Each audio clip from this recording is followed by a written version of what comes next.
శ్రీమతి అనిత గారు ప్రసంగిస్తారు. అందరికీ నమస్కారం అండి. ఈరోజు ఈ గ్రామానికి విచ్చేసిన మన మహానాయకుడు, సంక్షేమానికి వారధి, సంక్షోభం వస్తే నేనున్నానని నిల్చునే వ్యక్తి, అభివృద్ధిలో అతనికి సాటి లేని మరో వ్యక్తి, నాయకుడంటే ఇలా ఉండాలని చూపించిన మనందరి ప్రియతమ నాయకులు గౌరవ ముఖ్యమంత్రి గారు చంద్రబాబు నాయుడు గారికి ప్రత్యేకంగా ధన్యవాదాలు, నమస్కారాలు తెలియజేసుకుంటూ, సంక్షోభం ఈ రాష్ట్రానికి ఎప్పుడొచ్చినా కూడా గుర్తొచ్చే ఒకే ఒక నాయకుడు చంద్రబాబు నాయుడు గారు. ఎన్ని సంక్షోభాలు ఆంధ్రప్రదేశ్లో ఉన్నా కూడా వాటి నుంచి బయటపడడానికి నేనున్నానని ముందుకొచ్చి ఆ సంక్షోభం నుంచి బయటపడమే కాక అభివృద్ధి వైపు ముందుకు తీసుకెళ్తున్న మహోన్నతమైన నాయకుడు మన నాయకుడు.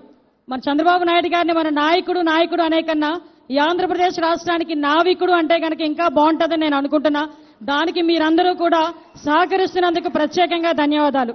ఈ కార్యక్రమానికి మన కలెక్టర్ గారికి, అదేవిధంగా వేదిక మీద ఉన్న మంత్రి గారు కొండపల్లి శ్రీనివాస్ గారికి, ఎంపీ గారికి, అందరికీ కూడా పేరు పేరున ధన్యవాదాలు తెలియజేసుకుంటూ, నేను ఈరోజు ఈ మైక్ తీసుకునేదానికి ఒకే ఒక కారణం ఉంది.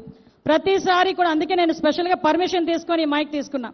ఎందుకంటే ప్రతిసారి కూడా గౌరవ ముఖ్యమంత్రి గారు ఒక మాట అంటారు, పేదల సేవలో, నా ఈ జీవితం పేదల సేవలో తరించాలని నేను కోరుకుంటున్నాను. కాబట్టి ఏదైతే పెన్షన్ విధానాన్ని చేపట్టానో ఆ పెన్షన్ విధానాన్ని దేశంలోనే మన రాష్ట్రమే అత్యధికంగా పెన్షన్ ఇస్తుందని చెప్పడానికి, అదేవిధంగా పేదలకి నేనున్నానని చెప్పి ఈరోజు భరోసా కల్పించడానికి, ప్రతి నెల కూడా 1వ తారీఖు అయ్యేసరికి ఏదో ఒక నియోజకవర్గంలోకి వచ్చి పేదల మధ్యన అతను గడిపి పేదల తాలూకా కష్ట సుఖాలు తెలుసుకొని తద్వారా తన ప్రణాళికను సిద్ధం చేసుకునే వ్యక్తి.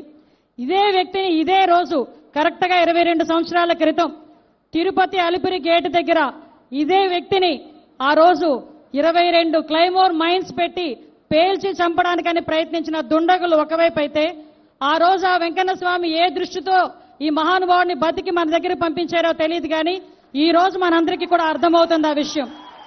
మొన్న ఈ సందర్భంగా నేను చెప్పాలి, ఎందుకంటే అసెంబ్లీలో మొన్న నేను చూసినప్పుడు ఒకటి నేర్చుకున్నా. చంద్రబాబు నాయుడు గారిని చూస్తే ఇలాంటి మీటింగుల్లో ఒక సీఎంలా కనిపిస్తారు, అసెంబ్లీలో పవర్ పాయింట్ ప్రెజెంటేషన్ చేస్తే ఒక టీచర్లా కనిపిస్తారు, అదే ఒక వ్యాపారవేత్తల మీటింగులో కనిపిస్తే ఒక వ్యాపారవేత్తలా కనిపిస్తారు, ఒక ఆర్థిక